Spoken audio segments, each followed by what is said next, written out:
Okay.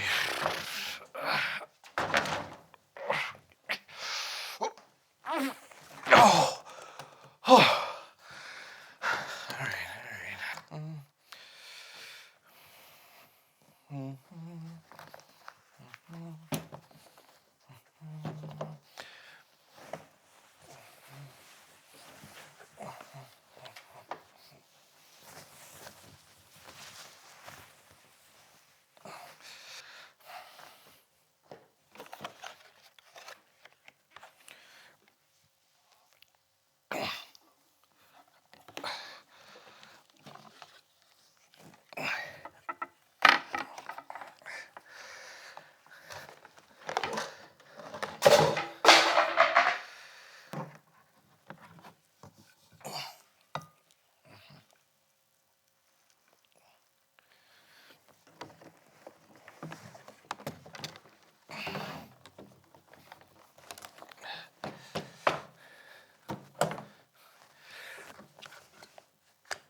Okay.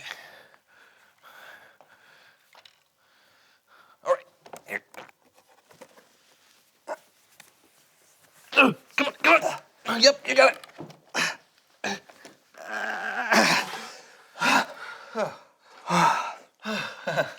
How was the trip? Not a lot of leg room. Oh, but at least I had dinner.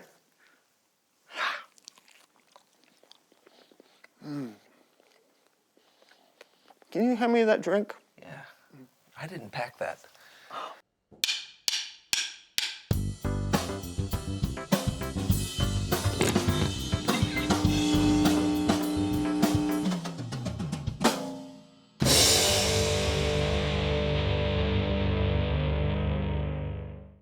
If you stepped outside right now, what would you see? Maybe you'd see high blue sky overhead filled with towering white clouds. Maybe you'd see crowds of people, each with their own unique look and flair. Maybe you'd see leafy trees with colorful birds swooping through their branches. Maybe you'd see tall, intricately designed buildings or vast mountains. From the rough mosaic bark on a tree to the fine lines of blood vessels just beneath your skin, every bit of it is God's handiwork, or the work of people God created and inspired. Paul writes in his letter to the church in Rome, "Ever since the world was created, it has been possible to see the qualities of God that are not seen." As you look at the world around you, it's impossible not to see the fingerprints of God, to see God's power, imagination, and faithfulness. Seeing what God has created and hearing stories about the wonderful things God has done can lead us to trust God more and more. And when you trust God, you're ready to make a move. As you begin to rely on God to help you face your challenges each day, others can see God at work. That's why faith is an amazing way to worship God with your life. Because worship is about more than just singing loud, it's all about living loud.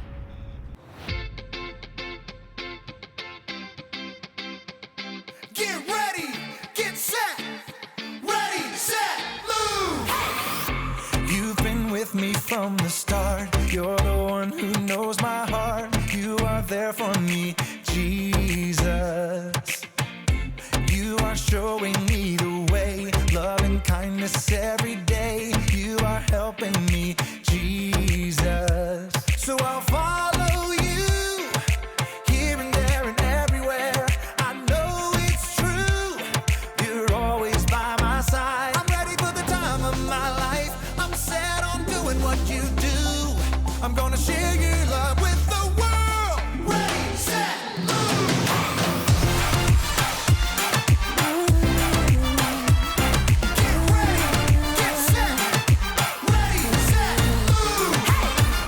You've been with me from the start. You're the one who knows my heart. You are there for me, Jesus. You are showing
I'm set on doing what you do.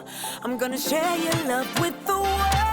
Ready, set, move. I'm ready for the time of my life. I'm set on doing what you do. I'm gonna share your love with the world. Ready, set, move. I'll do what Jesus told me. I'll do whatever you want me to do. Ready, set, move. Trust in you. Trust in you. Get ready. Set, move.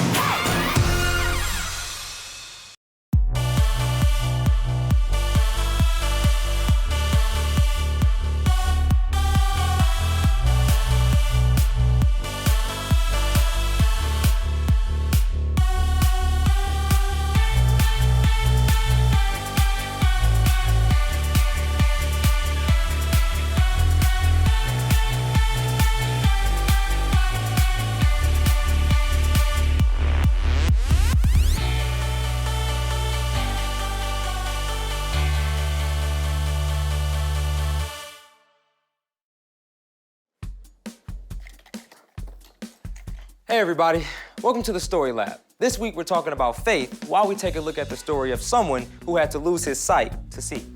Hey, I got your glasses. Thanks, man. You're very welcome. You have a great trip. Thank you.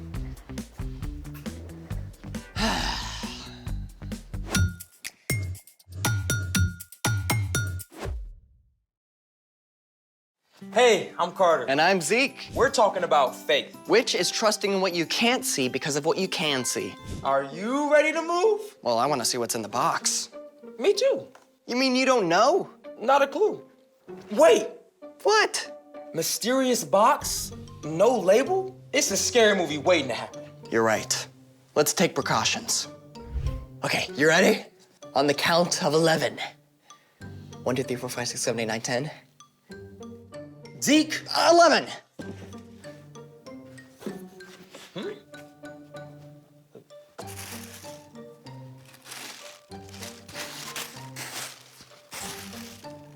Nothing. Oh, wait. There's a flashlight. And not a very good one. hold on. This isn't just any flashlight. It's a black light. Like what they use at crime scenes? Oh, it can be used for lots of stuff. Well, how does it work?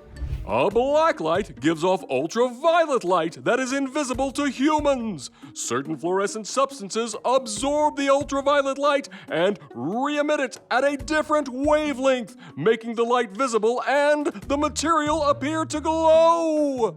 Cool. I wonder what we can see with this. You're wearing a white shirt. Watch this. Lights. Wow. Whoa, Dude, look at your shirt. that's awesome. Oh, your teeth looks ridiculous. It's like I'm radioactive. What else can we see? Whoa, glowing fruit. That is totally awesome. Ripe bananas get fluorescent so that they can attract animals like fruit bats that don't see the normal range of light. Ah, God must have a wild imagination to come up with that. Hey, there's a note in there. It's blank. You really think so? Ah, lights. Find 6 letters around the lab and you will get a prize that's fab. So we're supposed to search the whole lab with the black light? Sounds like it. Well, what are we looking for? Not sure. Let's start over here. Following right behind you. I see you. Just make sure you have my back. Oh, look. Ooh, it's a P. Wow. Let's keep going. Okay. Oh, it's a 3. But that's a number? I think it counts, right? As numbers do. Let's keep going. Okay, so we have a P and a 3. Oh, look, look, look. Ooh, ooh. An L. The plot thickens. Yeah. I think we gotta find some more. Ooh, right behind you. We gotta find some more, Zeke. Oh, look. X marks the spot, huh? Arg, matey. Okay, so we've got 3, P, L. X. Okay, 2 more. Right, that's 4. I'm kind of scared, Zeke. Don't be, I'm right here. Oh, here's an A. Scared me. Okay, 1 more. One more. What have we got so far? 3, P, L, X, A. 1 more. One more. Where is it? You find it. No, I couldn't. You haven't found one yet. Oh, okay. Is it on the ground? No. Is it on the ceiling? No. Ooh, you're moving too fast. Oh, sorry, where are you? Oh, there it is! Ooh. It's a C. Okay, so that's 6. Right. What have we got? We're done. Okay. 3, P. L, A. X. C. That's all of them. 3. I said that. We're done. We're done. Finally. Lights. Okay, that was 6. What have we got? The 3 exact. What if we rearrange the letters? Nope. Oh, C-3PO. You know. Sir, the possibility of us successfully navigating the asteroid field is approximately 3,720 to 1. There's no O. Wait, let's see what it looks like with the 3 and the X put together. Wait, I got it. Oh, good, clap 3 times. So we're supposed to clap 3 times? You can do the honors.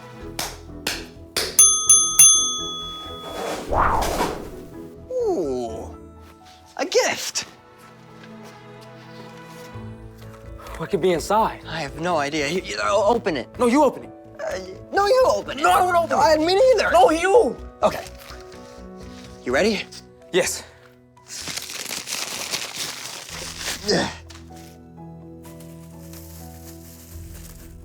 Ooh, glow sticks.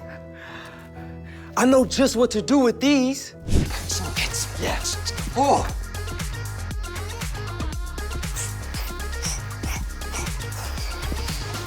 Zeke. Yeah. Zeke, Yes. I'm tired. Give me 2. Oh, that was a blast. I feel like I've gotten to see the whole world in a new light today. And we're just getting started. It's time for The story before the story.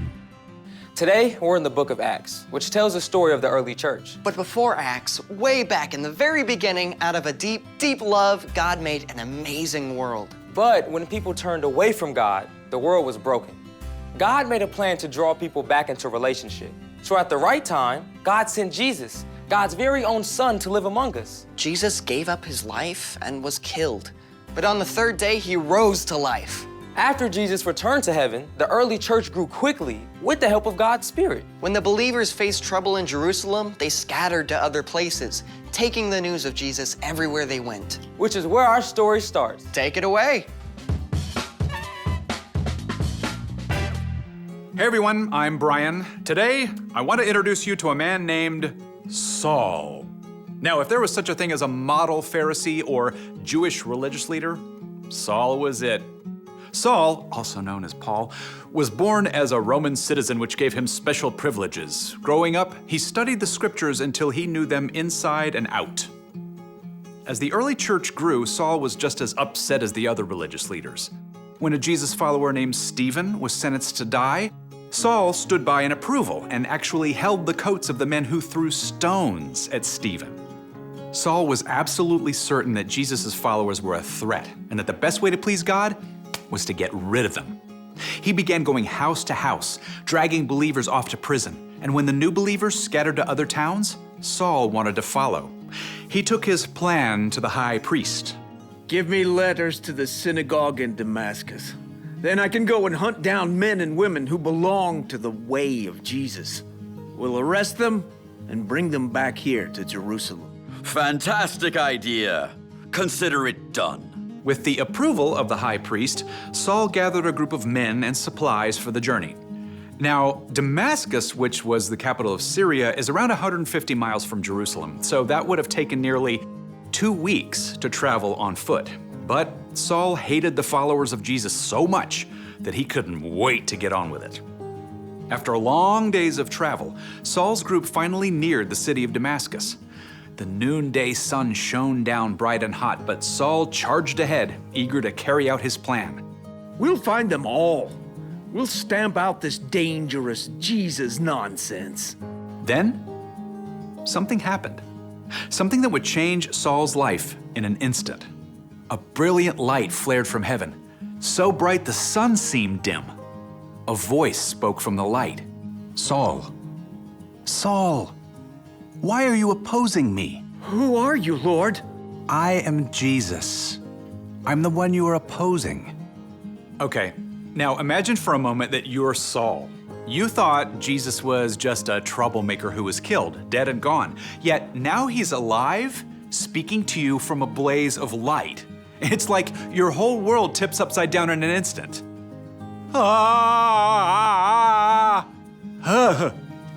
Whew.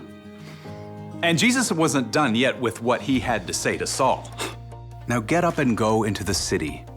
There you will be told what you must do. The men with Saul saw the light too, and heard a sound. What is that? It's like thunder. As the light faded, Saul stood and opened his eyes. I can't see. Saul had been in full command, yet now he was helpless. Men from the group led him to a home in Damascus, and for 3 days, still blind, Saul prayed to God. During this time, he didn't even eat or drink anything.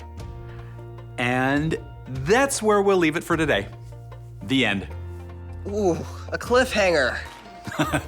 You're right, it's to be continued. You cannot just leave everyone hanging like this. Okay, spoiler alert, Saul's meeting with Jesus did change him. Later, Saul regained his sight, and instead of trying to wipe out Jesus' followers, Saul became one. So what's our part in the story? Well, you probably won't hear Jesus ever speak to you from a brilliant light. Saul's perspective, his way of seeing the world, was changed in an instant. But as you begin to learn who Jesus is and choose to follow him, your vision too will start to shift. You'll start to see things in a new light. Like the stuff that happens to you. That's true. When you know Jesus, you discover that you are a child of God and that God loves you more than you can imagine. Everything that happens to you, even the hard stuff, becomes an opportunity to grow and become more like Jesus. Knowing Jesus can change how you see other people too. Yeah, it's like you get this supervision to look at your class bully or your annoying little cousin and see that they're made in God's image too. And they deserve your love and respect. Knowing Jesus means that you can pause at any moment in your day and ask Jesus to give you his perspective. The more you do, the more Jesus will show you ways to love God and love people in everything you do. Yep, I think you guys are seeing the light. See you next time. So here's the thing. Knowing Jesus changes how you see things. Hey, do you think those glow sticks have any light left? And thanks for joining us in the Story Lab. See you next time.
I'm so sorry I'm late, John. I am having the worst day.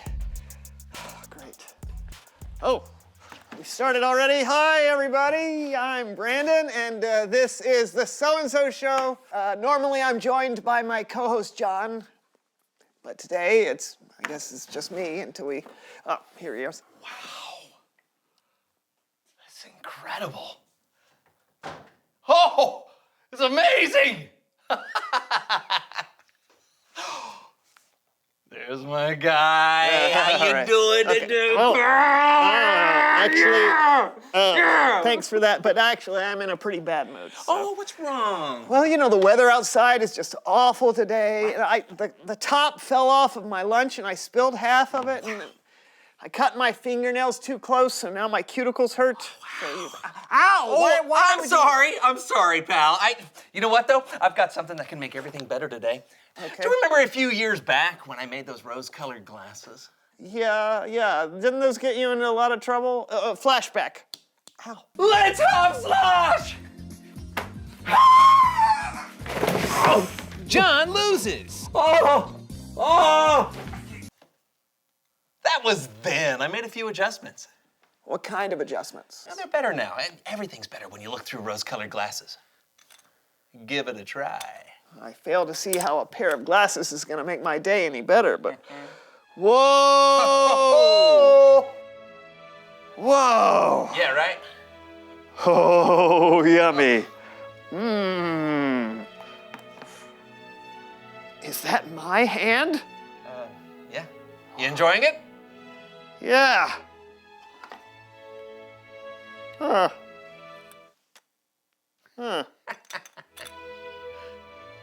Everything is so positive. Yeah, the adjustments work, right? Yeah. Ah! Whoa! What is it? Nothing. Your head. It was. So super handsome? Yeah. Sure. Look, I gotta be honest. I'm not sure I can take this level of relentless positivity. So. Oh, well, that's okay. Here, I can take Actually, you know what? Let me just a second. Let me get started on my lunch first. Oh. Yeah, that's a good idea. And while you fill your belly, let's fill our minds. It's Bible story time with Kellen.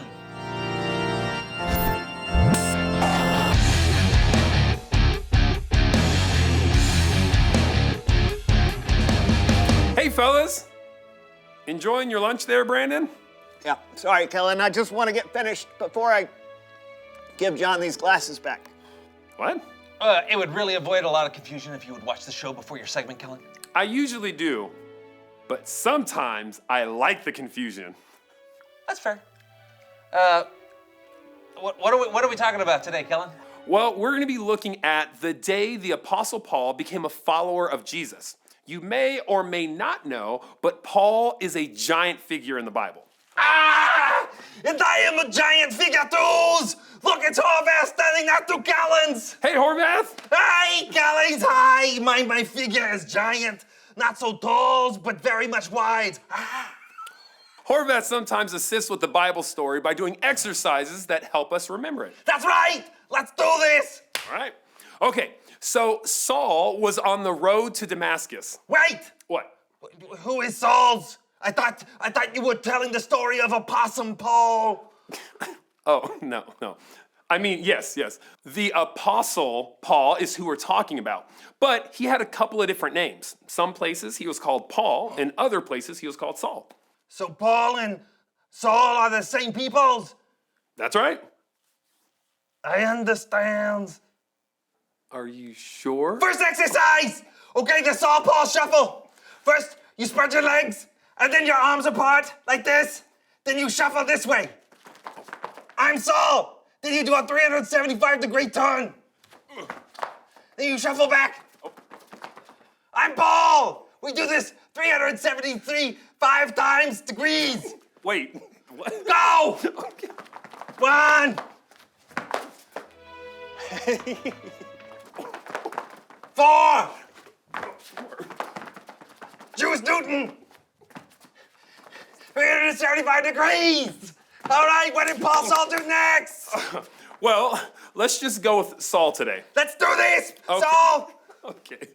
Before he met Jesus, Saul was actually a pretty scary guy. He would seek out followers of Jesus and have them thrown in jail. That's bad.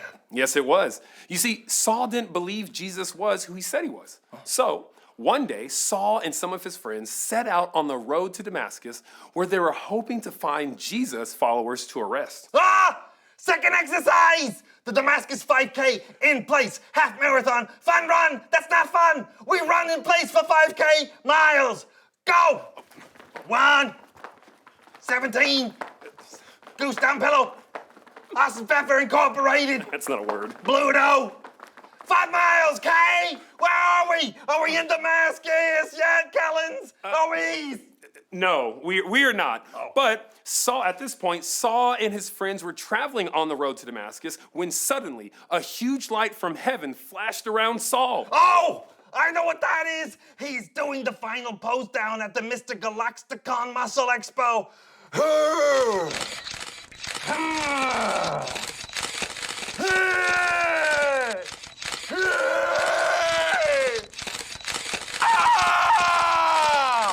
Not exactly like that. Oh. It was probably more like this. Ah! Kellen, where are you? Ah, I'm scared. Yeah, that's probably how Saul was feeling. Ah! So, you okay? Ah, I can't see. Oh no. Well, at that point, Saul fell to the ground. Then he heard a voice come from everywhere that said, Saul, Saul, why are you opposing me?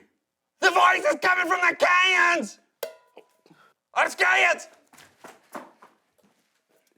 Horvath, it's just a special effect.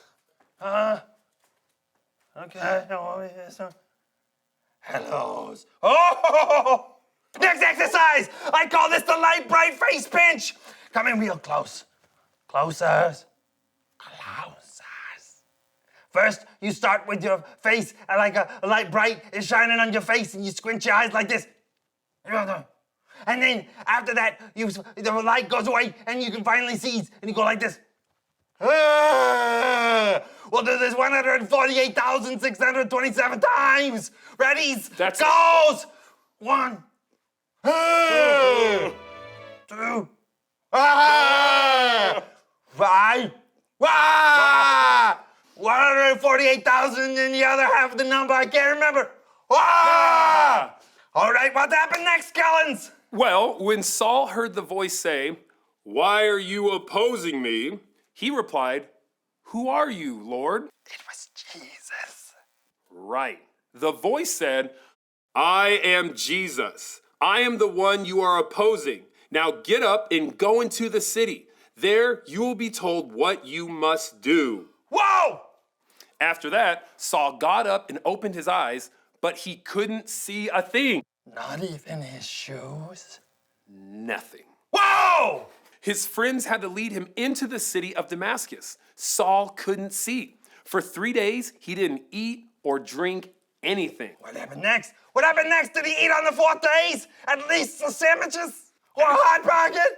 Well, oh, that's good. But actually, we'll talk about what else happened to Saul next time. Oh no, a cliffhangers! I love it. Next exercise, the cliffhanger. It's a great way to build up your steps. I'm cliffhangings. Okay, spoiler alert. Saul, who was also called Paul, ends up being one of the good guys. After he met Jesus, it changed how he saw everything. His faith was so great. He would go on to write a lot of what we call the New Testament. That's the thing about knowing Jesus. He can help you see things in a whole new way. Help me! You're not really. Oh no! I'm slipping! There's nothing. Oh, you Okay. cut off the cliff! Oh! You know what? I'll see you guys next time with more of Paul's story. Oh, I'm still falling! Oh, he's really going down. All right, Brandon, can I have my glasses back? Sure. Actually, you know, I don't I don't think I need them after that. Kellen is right. You don't need rose-colored glasses. Having faith in Jesus can help you see things differently. Like, even when it seems like everything's going wrong, you can have faith that God's got a better plan. So when you really know Jesus and put your faith in him, it can help you see more clearly. You said it, Balloonhead. Balloonhead. Yeah, don't worry about it. Reveal the question.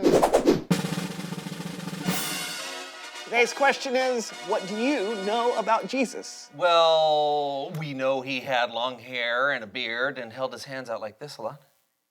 You know, from the paintings I saw.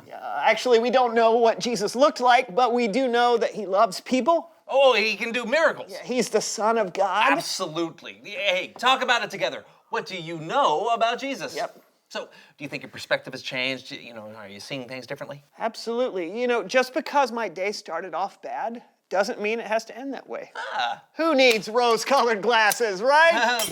But I made those. And for that, I'm grateful. Until next week, I'm Brandon. My glasses are broken. And this was the So-and-So Show. See you next... I broke them? Yeah, you did. I'm sorry. That's It's probably all right. when I threw them. Yeah, gravity and airspeed usually don't mix well. First pose, classic pose.